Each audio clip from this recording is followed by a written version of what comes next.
Hello everyone, welcome to Maths classes by KV teacher. Students, this is part 2 of class 8 Maths exercise 3.3. इस exercise की part 1 video में हम लोग first 2 questions cover कर चुके हैं, प्लस आपको पैरेललोग्राम की कुछ बेसिक प्रॉपर्टीज भी बता दी गई है. रिमेनिंग जो क्वेश्चंस हैं we will cover in this video. तो चलिए स्टार्ट करते हैं.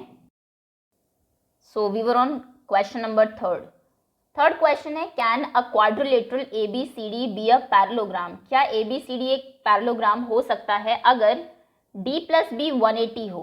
ABCD मान लीजिए ये है आपका कोई भी क्वाड्रिलेटरल ABCD. D और B इसके ऑपोजिट एंगल है. ऑपोजिट एंगल का सम 180 होने से पैरेललोग्राम नहीं होता. ऑपोजिट एंगल्स इक्वल होने चाहिए थे, तो यानी कि ऑपोजिट एंगल का सम 180 में तो ये 100 और ये 80 भी हो सकता है. सो ऐसा होने से ये पैरेललोग्राम नहीं हो जाता है. सेकेंड पार्ट है, ABCD पैरेललोग्राम है आपका, है या नहीं ये आपको बताना है. जहां पर AB equals to DC equals to 8. AB और DC 8 सेंटीमीटर्स हैं. ओके, AD 4 है और BC 4.4 है. ये पैरेललोग्राम नहीं है क्योंकि पैरेललोग्राम में दोनों जो पेयर ऑफ ऑपोजिट साइड्स हैं वो इक्वल होते हैं. ये दोनों भी इक्वल होने चाहिए और ये दोनों भी इक्वल होने चाहिए. क्योंकि ये इक्वल नहीं है, that is why it is not a parallelogram. Answer no होगा. Next third part is angle A equals to 70. Okay, ABCD angle A is 70 and C 65. ये भी नहीं है क्योंकि A और C ऑपोजिट एंगल्स हैं और ऑपोजिट एंगल्स जो है वो इक्वल होने चाहिए. क्योंकि इक्वल नहीं है, that is why it is also not a parallelogram. चलिए अगला क्वेश्चन है आपका, draw a rough figure of a quadrilateral that is not a parallelogram. Parallelogram नहीं होना चाहिए but has exactly two opposite angles of equal measure. लेकिन दोनों एक पेयर ऑफ ऑपोजिट एंगल उसमें इक्वल हो. ऐसी प्रॉपर्टी काइट में मिलती है. आप एक यहाँ पर काइट बना सकते हैं. देखिए ये आपकी काइट होती है, इसमें ये एंगल्स तो इक्वल नहीं होते लेकिन ये दोनों जो एंगल्स हैं ये इक्वल होते हैं. ओके, कहने का मतलब है आप ध्यान रखेंगे कि सिर्फ एक pair of opposite angles equal होने से कोई भी क्वाड्रिलेटरल पैरेललोग्राम नहीं बनता है. दोनों पेयर इक्वल हो तो वो पैरेललोग्राम होगा, क्योंकि one pair of opposite angle equal होते हैं काइट में भी. और काइट में आप जानते हैं ये पैरेललोग्राम नहीं है क्योंकि इसकी एडजेसेंट साइड बराबर होती है, ऑपोजिट साइड्स इक्वल नहीं होती. ओके, फोर्थ क्वेश्चन के आंसर में आप एक काइट ड्रॉ कर देंगे. नेक्स्ट फिफ्थ क्वेश्चन है आपका, the measure of two adjacent angles of a parallelogram are in the ratio 3:2. ये मैं आपको सेकेंड चैप्टर में ही बता चुकी हूँ. जब भी दो चीज़ें रेशो में दी रहे, एक को 3x ले लीजिए, एक को 2x ले लीजिए. 3x 2x 3k 2k कोई भी वेरिएबल पीछे लगा के उनकी वैल्यूज आप अज्यूम कर लेंगे. अब ये दोनों उसके एडजेसेंट एंगल्स हैं पैरेललोग्राम के. पैरेललोग्राम के एडजेसेंट एंगल का क्या प्रॉपर्टी है कि उनका सम 180 होता है. इनका सम आप 180 करेंगे और उसके बाद दोनों एंगल्स को फाइंड करेंगे. तो देखिए आप कैसे लिखेंगे. Answer 5, let adjacent angles be 3x and 5x, sorry 2x, 3:2 है and 2x. मान लीजिए adjacent angle 3x और 2x है.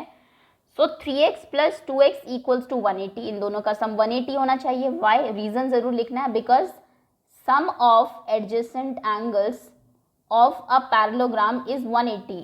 पैरेललोग्राम के एडजेसेंट एंगल्स का सम 180 डिग्री होता है. ऐड करिए 3x प्लस 2x 5x होगा. 5x equals to 180 degree. तो x कितना होगा 180 अपॉन 5. 5 3 जार 15, 16 17 18, 3 बचा 30 हो गया. 5 6 जार 30. x है आपका 36. x अगर 36 है, हमारे एंगल्स क्या थे 3x एंड 2x. तो आपके एंगल्स क्या हो जाएंगे 3x यानी कि 3 इंटू एक्स, 3 इंटू 36 और दूसरा एंगल हो जाएगा 2 इंटू 36. सो आप लिखेंगे सो एंगल्स आर 3x यानी कि 3 into 36 and 2x that means 2 into 36. 3 6 jar 18, 8 carry 1, 3 3 jar 9 plus 1 10, 2 6 jar 12, 2 carry 1, 3 2 jar 6 plus 1 7. 108 degree और दूसरा एंगल होगा आपका 72 डिग्री. ओके, ये भी अच्छा क्वेश्चन है, एग्जाम में आ सकता है. आगे आते हैं. Next question is the adjacent angles of a parallelogram have equal measure. दोनों adjacent angle equal है. find the measure of each of the angles of parallelogram. adjacent angles equal है तो दोनों को x मान लीजिए. आंसर 6. लेट एंगल्स बी, मान लीजिए एंगल्स x डिग्री के हैं। अब एडजेसेंट एंगल की प्रॉपर्टी क्या होती है कि दोनों का सम 180 होता है, तो आप यहाँ करेंगे now x plus x equals to 180। Adjacent angles x x है, दोनों का सम 180 है। रीजन क्या देंगे, sum by sum of adjacent angles of a parallelogram is 180। Adjacent angle का सम पैरेललोग्राम में 180 होता है, इसलिए हमने इनका सम किया और 180 से इक्वेट कर दिया। अब x प्लस एक्स 2x हो जाएगा, 2x यानी कि 180 है, तो x कितना होगा 180 अपॉन 2 यानी कि 2 9 आर 18, 0 90 डिग्री। x 90 और x हमारे एंगल्स थे, सो एडजेसेंट एंगल्स आर, दोनों का मेजर सेम ही होगा। मेजर ऑफ एडजेसेंट एंगल्स,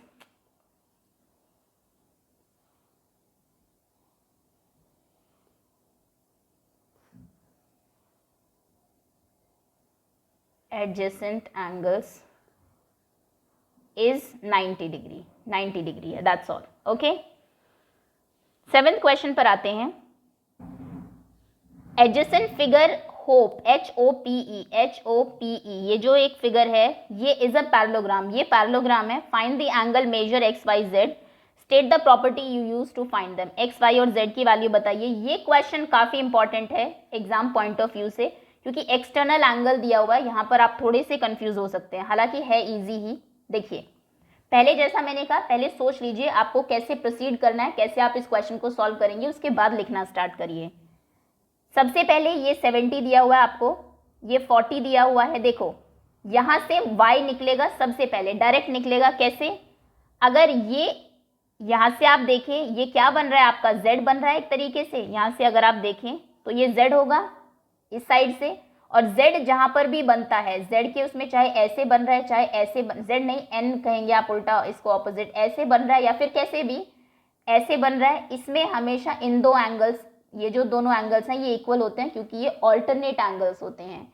ये आपने पढ़ा होगा प्रीवियस क्लास में, जब दो पैरेलल लाइंस होती है, एक ट्रांसवर्सल कट करती है, तो ये एंगल्स इक्वल होते हैं। अगर लाइन पैरेलल है और ऐसे ट्रांसवर्सल है तो ये एंगल्स और ये एंगल्स इक्वल होते हैं। ओके, तो यहाँ पर सबसे पहले हम लोग y फाइंड करेंगे, क्योंकि y इक्वल है 40 के, y की वैल्यू हो जाएगी 40। चलिए एक्स वाई जेड से एक तो मिला, यहाँ से आपका हाफ मार्क पक्का हो गया। अब बात करते हैं z कैसे फाइंड करेंगे, x कैसे फाइंड करेंगे।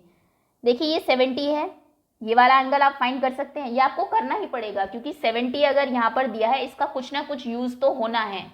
और यूज क्या कर सकते हैं, अंदर वाले एंगल से तो कोई रिलेशन इसका है नहीं, इसके साइड वाला एंगल सिर्फ हम निकाल सकते हैं, क्योंकि इन दोनों एंगल्स का सम 180 होता है। ये दोनों एंगल्स मिलके एक स्ट्रेट लाइन बना रहे हैं ना, तो ये अगर ये 70 है तो ये 110 हो जाएगा। 110 और 70 180, ये एंगल निकला। अब अगर ये 180 है तो इसके, अगर ये 110 है तो इसके सामने वाला एंगल भी 110 होगा, क्योंकि ऑपोजिट एंगल्स इक्वल होते हैं। x निकल गया, y निकल गया, अब बचा z। z को आप कैसे फाइंड कर सकते हैं, देखिए z वैसे तो u भी है कि इस यहाँ पर इस एंगल के साथ z बना रहा है ये, तो अगर आप चाहे तो इस एंगल को फाइंड कर लीजिए, फिर z से इक्वेट कर दीजिए। लेकिन एक तरीका और है, अगर आप इसमें ट्रायंगल की प्रॉपर्टी यूज करें, ये वाला ट्रायंगल देखिए PHO, ये वाला ट्रायंगल, इस वाले इसमें आपको दो एंगल्स की वैल्यू पता लग गई है। अभी आपको ये पता है कि ये वाला एंगल 40 है, आपको ये पता है ये वाला एंगल 110 है, तो थर्ड एंगल आप निकाल सकते हैं, क्योंकि तीनों एंगल्स का सम 180 होता है। 110 और 140 मिलके 150 बन गया, तो ये 30 डिग्री होगा, क्योंकि तीनों 180 है। इस तरीके से हम इसको सॉल्व करेंगे। अब लिखना शुरू करेंगे। सबसे पहले हम y फाइंड करेंगे, क्योंकि सबसे ईजी है उसको निकालना। y 40 के इक्वल है, क्योंकि ये ऑल्टरनेट एंगल्स बन रहे हैं। 70 से ये वाला एंगल निकालेंगे। अब इस वाले एंगल का कुछ नाम नहीं है, तो आप चाहे तो इसको नाम भी दे सकते हैं, अदरवाइज आप HOP भी यूज कर सकते हैं, क्योंकि HOP एंगल है। जैसे ये निकलेगा x इसके इक्वल हो जाएगा, बिकॉज ऑपोजिट एंगल्स हैं। x की वैल्यू निकल गई, y निकल गई, z हम एंगल्स हम प्रॉपर्टी से निकालेंगे। ओके, स्टार्ट करते हैं। फिगर आप बना लीजिएगा ऑब्वियसली एग्जाम में, अभी मैं यही वाली यूज कर रही हूँ, लेकिन okay, this is question number 7। Okay, answer 7।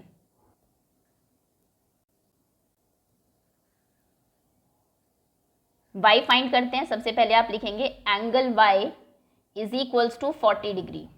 y सीधा 40 है, y बिकॉज ये दोनों ऑल्टरनेट एंगल्स हैं, z बना रहे हैं इसीलिए ऑल्टरनेट एंगल्स। ज़्यादा कुछ इसमें एक्सप्लेन नहीं करना है। ऑल्टरनेट एंगल्स में आप क्या एक्सप्लेन कर सकते हैं, तो इतना ही है बस, ये हमारा फर्स्ट आंसर निकल गया, y डायरेक्ट निकल गया यहीं से, y मिल गया आपको। अब 70 के साइड वाला एंगल हमें फाइंड करना है, क्योंकि इसके बिना ना तो z निकलेगा ना ही x निकलेगा, तो सबसे पहले यही करना पड़ेगा। ये कितना होगा, आप लिखेंगे पहले 70 degree plus angle HOP hop, ये वाला एंगल प्लस 70 दोनों मिलके हैं कितना 180 डिग्री। क्यों, इन दोनों को हम क्या बोलते हैं, इन्हें कहते हैं लीनियर पेयर। स्ट्रेट लाइन पे जब ये सीधी लाइन है, इस पे दो एंगल्स हैं ये और ये, इन दोनों को लीनियर पेयर कहा जाता है। अगर ये दोनों मिल जाए तो एक सीधी लाइन बन जाएंगी, स्ट्रेट लाइन का एंगल बन जाएगा। तो 180 है। अब एंगल HOP कितना हो जाएगा, इक्वल्स टू 180 माइनस 70, यानी कि एंगल HOP हो गया आपका 110, 0 माइनस 0 0, 8 माइनस 7 1 एंड 1, 110 डिग्री। अब ये अगर 110 है तो x भी इसके इक्वल हो जाएगा। आप लिखेंगे एंगल x जो है वो एंगल HOP के इक्वल है। क्यों, क्योंकि opposite angles of parallelogram are equal, parallelogram के ऑपोजिट एंगल्स इक्वल होते हैं, इसलिए एंगल x कितना हो जाएगा, HOP कितना था 110, तो एंगल x भी 110 डिग्री हो जाएगा, 110 डिग्री। x मिल गया, y मिल गया, z बचा। z आप कैसे फाइंड करेंगे, ये वाला ओके इसको बॉक्स में रख देते हैं क्योंकि ये हमारा सेकेंड आंसर है।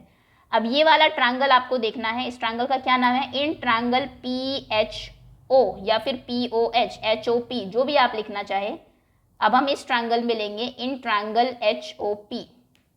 HOP में angle Z plus angle Y plus angle HOP, तीनों एंगल्स का नाम देंगे। इसका नाम Y है, इसका नाम Z है क्योंकि उन्होंने ये एंगल के नाम दिए हैं क्वेश्चन में ही। इसका नाम HOP लिख देते हैं हम, जो वर्टिसेस हैं उससे बन जाएगा।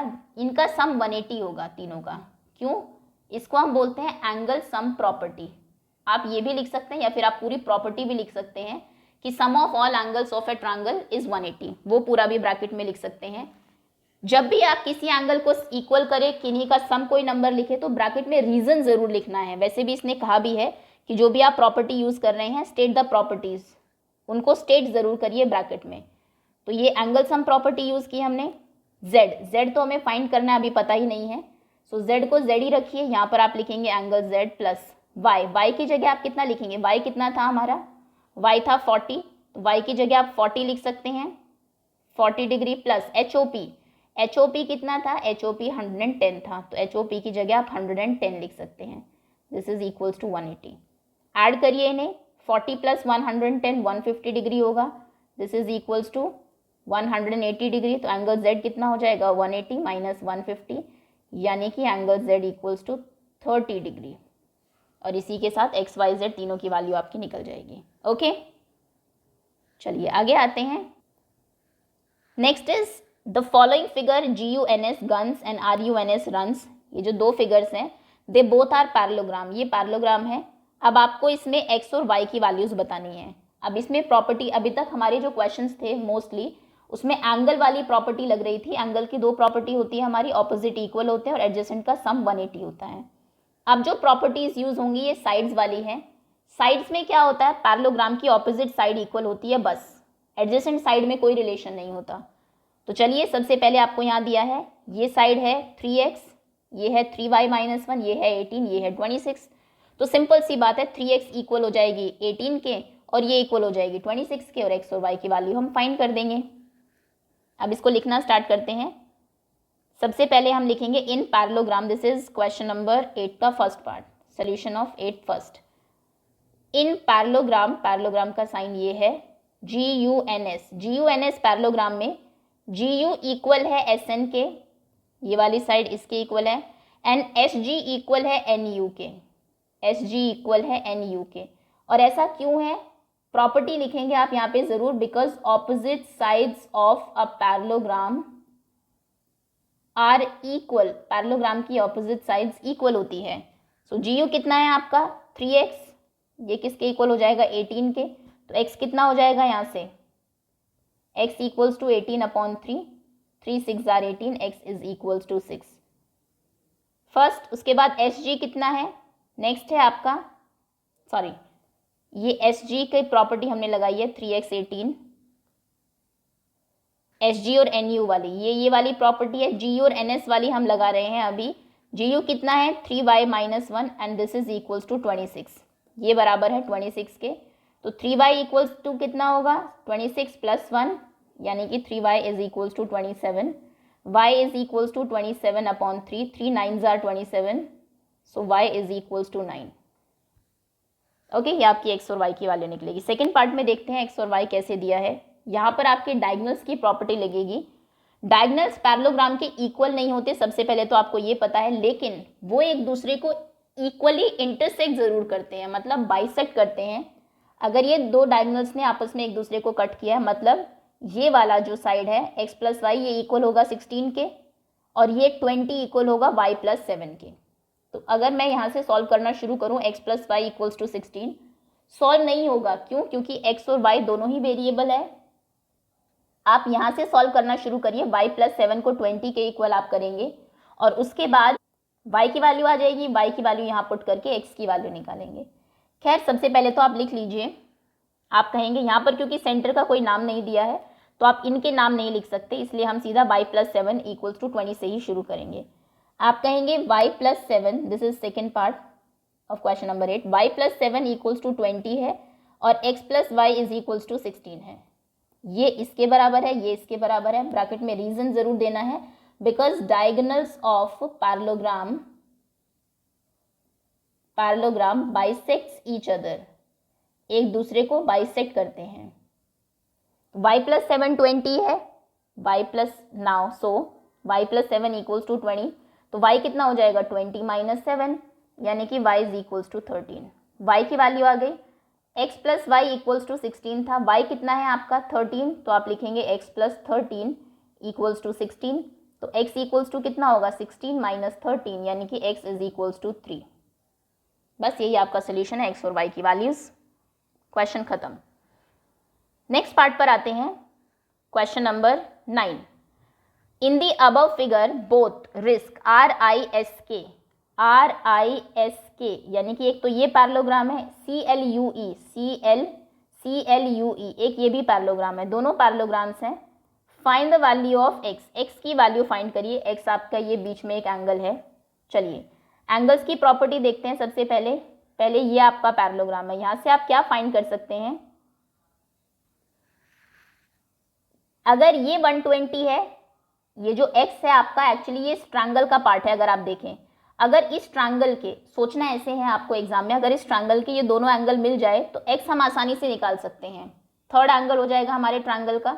तो यहाँ से 120 पहला जो पैरेललोग्राम है आपका, इससे आप s निकाल सकते हैं, ये वाला एंगल फाइंड कर सकते हैं। कैसे? क्योंकि एडजेसेंट एंगल का सम 180 होता है, अगर ये 120 है तो s 60 हो जाएगा। एक एंगल मिल गया। अब दूसरे पैरेललोग्राम में देखिए, दूसरा पैरेललोग्राम ये है आपका CLUE क्लू, यहाँ पर ये 70 है, इससे आप ये वाला एंगल निकाल सकते हैं। अगर ये 70 है तो E भी 70 होगा। बस दो एंगल्स आपको मिल गए। अब बाद में हम ये वाला ट्रायंगल लेंगे, इसमें आपको ये 60 पता है, ये 70 पता है, तीसरा एंगल हम निकाल देंगे एंगल सम प्रॉपर्टी से। पूरा तैयार कर लिया हमने, कैसे करना है अब लिखना शुरू करते हैं। सबसे पहले हम लेंगे this is answer number 9। In parallelogram risk, in parallelogram RISK angle K plus